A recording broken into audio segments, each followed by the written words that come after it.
in Azam City. You're watching One TV News Channel. One TV News Channel. Serving you with information, news, sports, and public affairs. One TV News Channel. One TV News Channel. Serving you with love. Ang telebisyong pangmasa. One TV News Channel. One TV News Channel.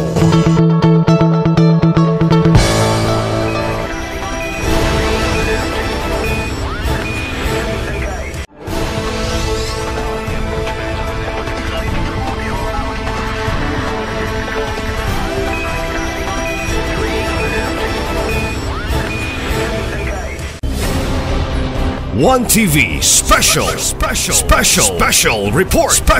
report.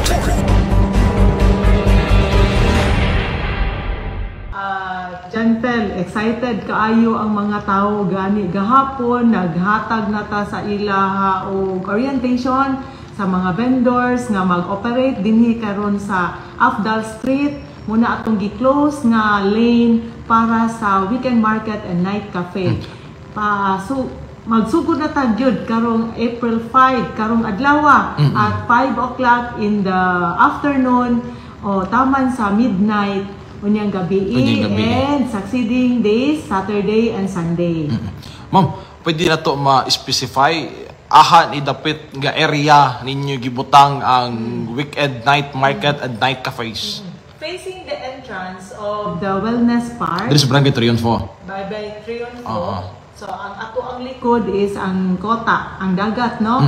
Right side ni siya nga dalan. So, from there, from the corner of CIDG office, no, up to the corner of Bye-Bye Elementary School, muna siyang the whole street ato nang i-close para sa night cafe. Unyang gabi makita nato ang mga klase-klase nga mga baligya nga na dito. Sama sa ma'am.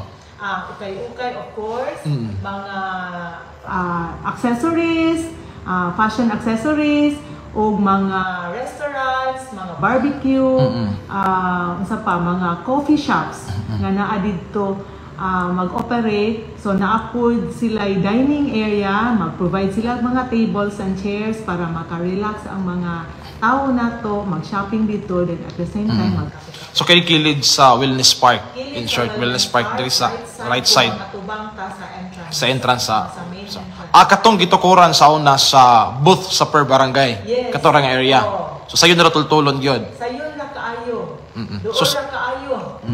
So hantod kanus ani mahitabo ning night market, ma'am? Magsugod ta karong April, karong adlaw. Every weekend dayon na siya. So every weekend, every Friday, Saturday, Sunday, hangtod nga mauna na i-renew, sige tag-renew sa ato ang mga vendors kung kinsay mamaligya dito.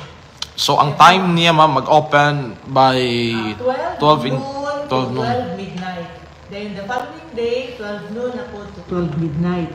For 3 nights na siya sa ato ang city. It's the first time, Konsehal Janfel, yes, ma'am, to happen in Usami City. And finally, na nagyutay night market, na nagyutay ikapanghambog nga kasuruyan, magabi sa atong mga katawhan.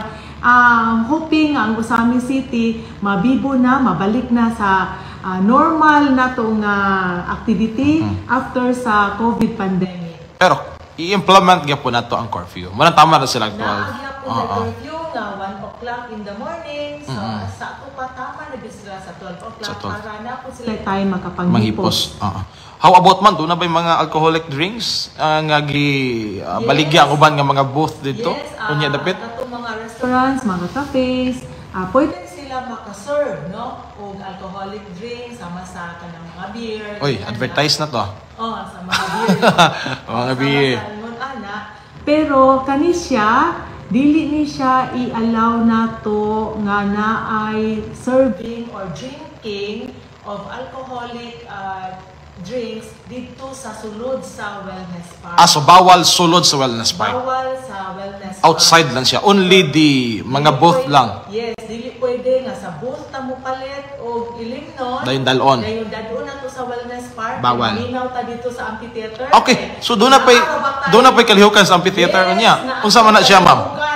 Sa amphitheater. So, ato sa tuntiwason, no nga, dili pwede dadun sa sulod. So, dinhara ka sa katong Afdal Street, dito ra ang serving and selling of the alcoholic drinks. Now, back to the Wellness Park, unya gabi tagaan nato og i-open sad nato ang LGU sponsored live entertainment dito sa amphitheater. So dito ta maminaw og music, mutan-aw ta sa banda nga nag-perform dito for today, tonight and tomorrow night. For the whole month of April na siya Konsehal Gentle for the information of the public so that every week na agad tayo gina-look forward to. So lain-lain nga mga banda ato ang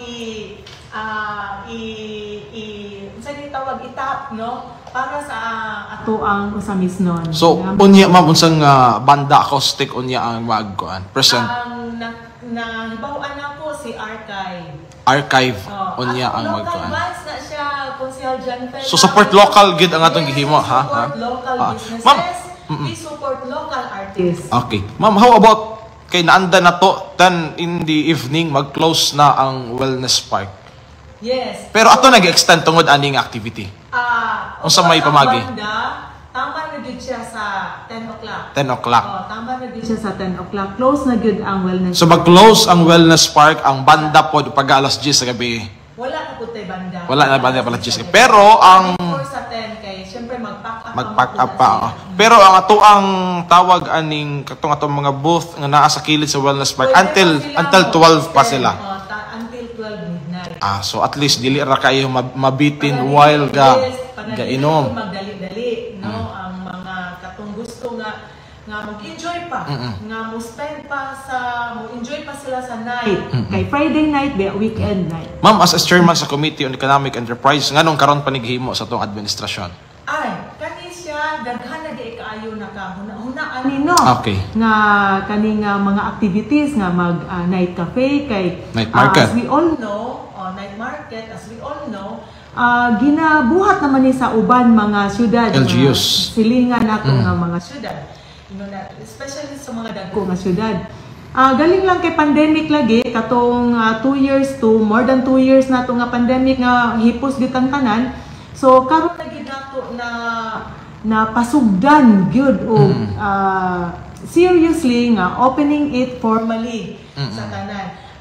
Isa pod ani ang suggestion tungod sa ato ang mga katawhan na pod mga businessman nato ang suggestion nga why don't we start a night cafe or weekend market. Okay. So providing continuous economic activity and at the same time providing entertainment sa ato ang mga katawhan ug kasuruyan sa ato ang mga usamis no, especially during weekend. So nanatay kalaagan good every weekend no. Daghan buhaton.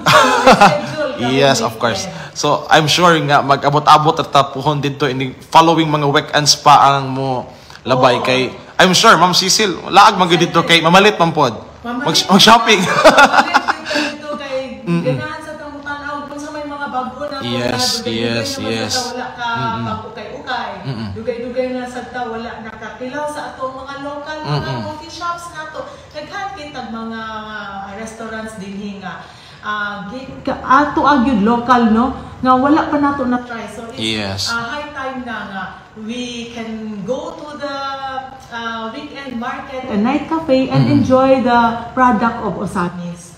So I'm sure nga tawag ani daghan gyud mga usamis non ang malipay. By the way, ma'am, pila ka mga negosyante ang tuwa dito, pila ka booth ang napili? Yes. Out of how many ang nang-apply? So daghan kayo ang nang-apply, daghan kay interesado, daghan pagani kayo mo apas. But we received 52 applications, pero ang ato ang spaces na tama na din sa 34. So 34 rasan ang ato ang awardan mga stalls or spaces din for the whole month of April. Kani sila ato gyud silang gi-evaluate no nga unsa di pinaka the best nila sa ilang business presentation. So kato mo napilian. Siguro curious sila ma'am kung yun sa pag-select ang 52 nga ga-select lang tag 34. Pwede i-short kwan lang, i-short pagpasabot lang sa mga usamis nun yun sa pag-select ang 34 out of 52. Requirements gyud ang importante gyud ang ilang business presentation. Okay.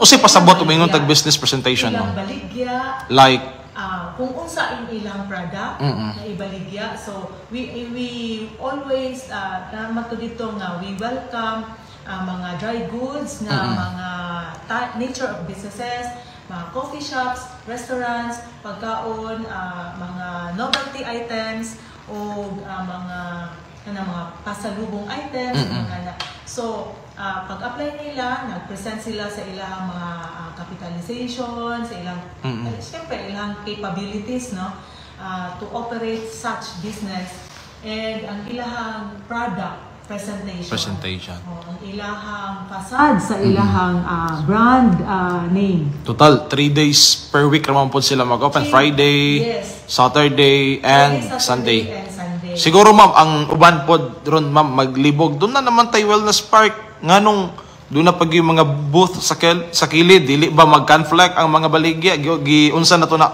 pag-counter ma'am sa imuhang committee with mayor? Mo na no nga ayo gid nato siya og balanse nga dili pud madihado ang ang katong mga vendors nga naa na sa sulod sa wellness. Of course, ang mga vendors sa Wellness Park permanent na sila.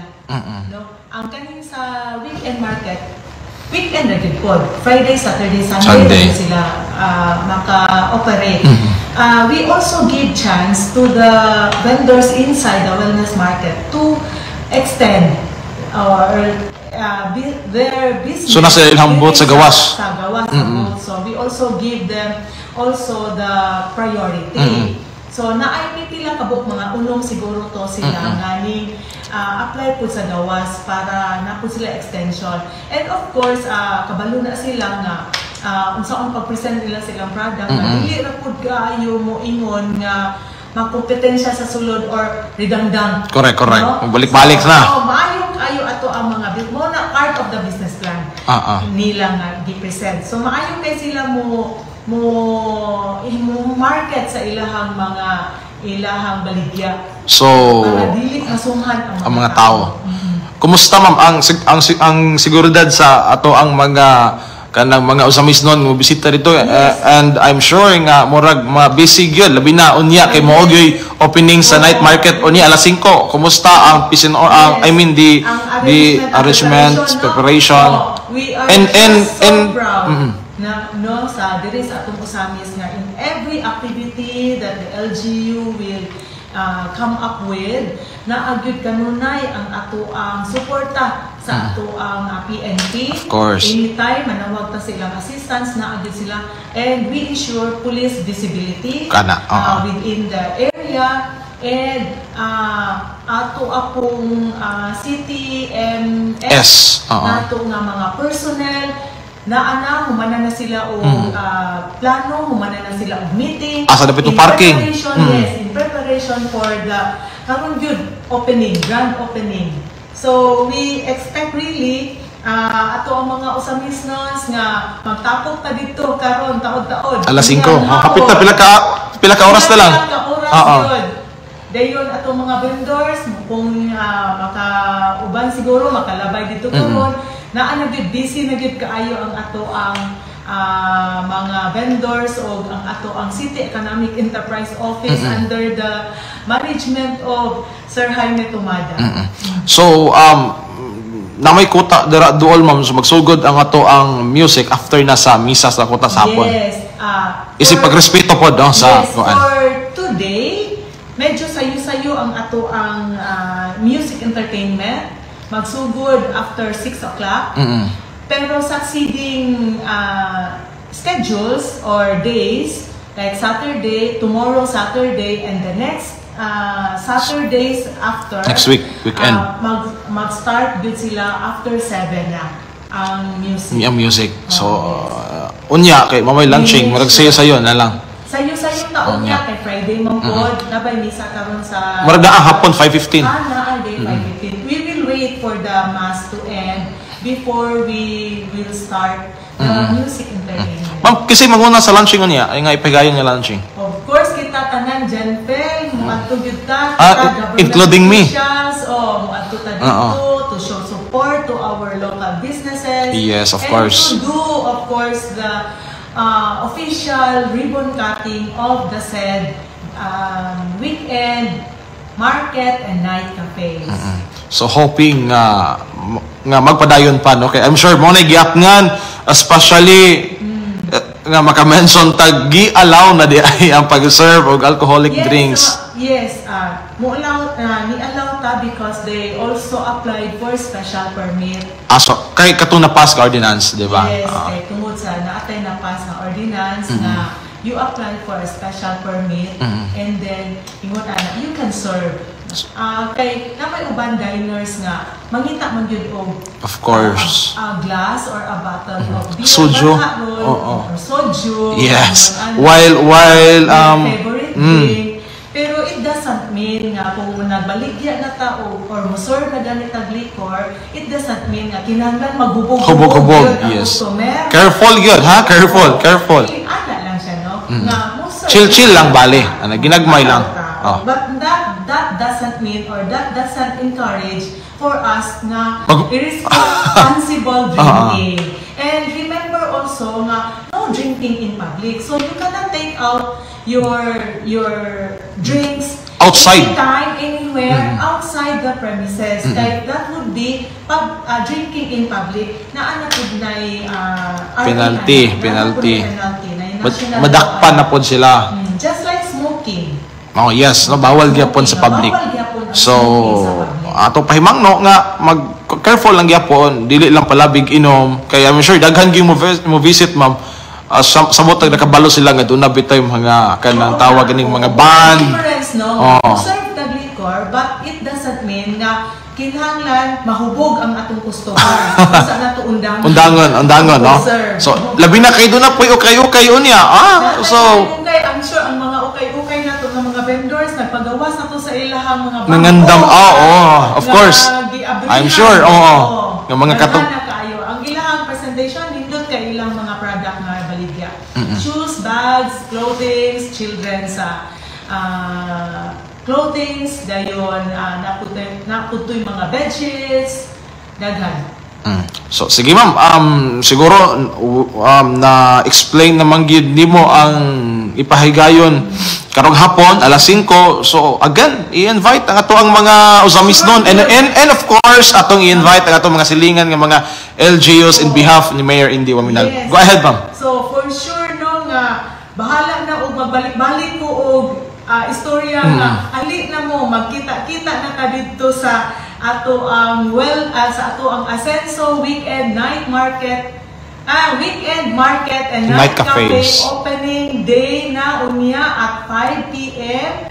So we'll have live band performance and other unsa pa mga bag-o nga mga openings na sa atong shop. Let's all support local product, let's all support our local artists, local businesses, and number one giawhag nato nga after the flags retreat unya sa atong mga LG employees nga public servants, let's all visit together up the street beside Asenso Osamis Wellness Park for the night cafes.